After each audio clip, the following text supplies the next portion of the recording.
ಸದ್ಯಕ್ಕೀಗ ನೀವು ಧರ್ಮಸ್ಥಳ ಧರ್ಮಯಾತ್ರೆ ಆರಂಭಿಸಿದ್ರಿ ಸರ್, ಉದ್ದೇಶ ಏನು ಸರ್? ಇದು ಧರ್ಮ ವಿಜಯ ಯಾತ್ರೆ, ಧರ್ಮಯಾತ್ರೆ ಅಲ್ಲ, ಧರ್ಮ ವಿಜಯ ಯಾತ್ರೆ.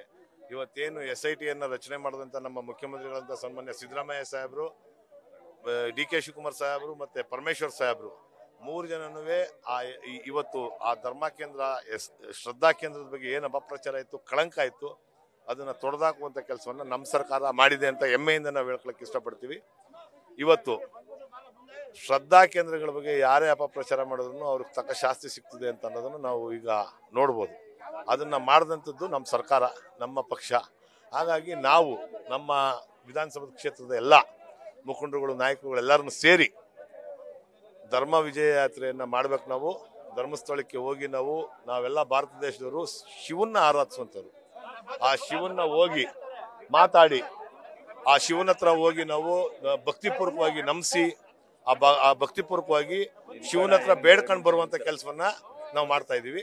ನಾವೆಲ್ಲರನ್ನು ಹೋಗ್ತಾ ಇದೀವಿ. ಈಗ ಬಿಜೆಪಿ ಮತ್ತೆ JDSಗೆ ಟಕ್ಕರ್ ಕೊಡ್ಲಿಕ್ಕೆ ಮಾಡ್ತಿರೋದು.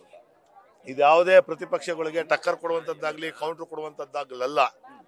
ನಮ್ಮ ಪಕ್ಷದ ನಾಯಕರುಗಳು ತಗೊಂಡಂತ ತೀರ್ಮಾನದಿಂದ ಇವತ್ತು ಒಂದು ಶ್ರದ್ಧಾ ಕೇಂದ್ರ ಕಳಂಕರಹಿತವಾಗಿರೋದ್ರಿಂದ ಕಳಂಕವನ್ನ ತೊಡೆದಾಕಿದ್ದು ನಮ್ಮ ಪಕ್ಷದ ಸರ್ಕಾರ.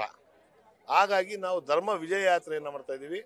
ನಮ್ಮ ಭಾರತ ದೇಶದಲ್ಲಿ ಈಗಾಗಲೇ ಎಲ್ಲ ಧರ್ಮದವರನ್ನು ಜೊತೆಲಿ ವಾಸ ಮಾಡುವಂಥದ್ದು, ಸಹಬಾಳ್ವೆಯಿಂದ ಬದುಕ್ತಾ ಇರುವಂಥದ್ದನ್ನು ನಾವು ನೋಡ್ತಾ ಇದೀವಿ.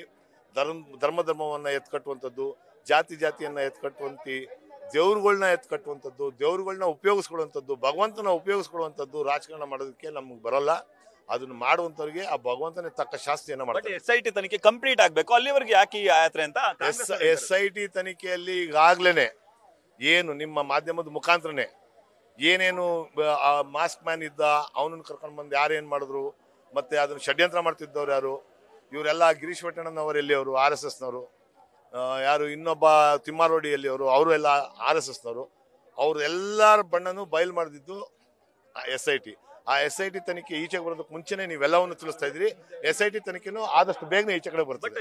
ಈಗ CM DCM ಹೇಳ್ತಾರೆ ಸ್ವಲ್ಪ ಸಮಯ ಕಾಯಿರಿ ಅಂತ ಹೇಳಿ. ಸ್ವಲ್ಪ ದಿವಸ ನೀವು ಎಲ್ಲ ತಾಳ್ಮೆಯಿಂದಿರಿ, ಎಲ್ಲಾ ವರದಿನೂ ಈಚೆಗೆ ಬರ್ತದೆ. ನಾವು ಧರ್ಮಯಾತ್ರೆಯನ್ನ ಮಾಡ್ತಾ ಇದೀವಿ, ನಾವು ಹೋಗ್ಬಿಟ್ಟು ಬರ್ತೀವಿ. ಇದ್ರ ಜೊತೆಗೆ ಸರ್ ಇನ್ನೊಂದು, ರಾಜಣ್ಣವರು ಈಗ ಕಾಂಗ್ರೆಸ್ ಪಕ್ಷ ಬಿಡ್ತಾರೆ ಅಂತ ಮಾತು.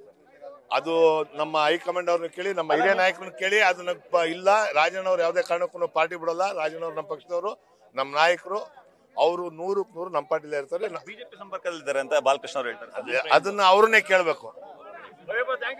ಇದಿಷ್ಟು ಕಾಂಗ್ರೆಸ್ನ ಶಾಸಕರಾದಂತಹ ಹರೀಶ್ ಗೌಡ ಅವರ ಮಾತುಗಳು. ಸದ್ಯಕ್ಕೀಗ ನಾವು ಧರ್ಮ ವಿಜಯ ಯಾತ್ರೆಯನ್ನ ಆಚರಿಸ್ತಿದ್ದೀವಿ. ಯಾಕಂದ್ರೆ ಈಗಾಗಲೇ ಧರ್ಮಸ್ಥಳದ ವಿರುದ್ಧ ನಡೆದಂತಹ ಅಪಪ್ರಚಾರಕ್ಕೆ ಮುಕ್ತಿ ಸಿಕ್ಕಿದೆ. ಆ ಕಾರಣಕ್ಕಾಗಿ ನಮ್ಮ ಚಾಮರಾಜ ವಿಧಾನಸಭಾ ಕ್ಷೇತ್ರದಿಂದ ನಾವು ತೆರಳ್ತಿದ್ದೀವಿ ಅನ್ನೋ ಮಾತನ್ನ ಹೇಳ್ತಾರೆ. ಕ್ಯಾಮ್ರಾಮನ್ ವಿನಯ್ ಜೊತೆ ರವಿ ಪಾಂಡವಪುರ, ನ್ಯೂಸ್ ಫಸ್ಟ್ ಮೈಸೂರು.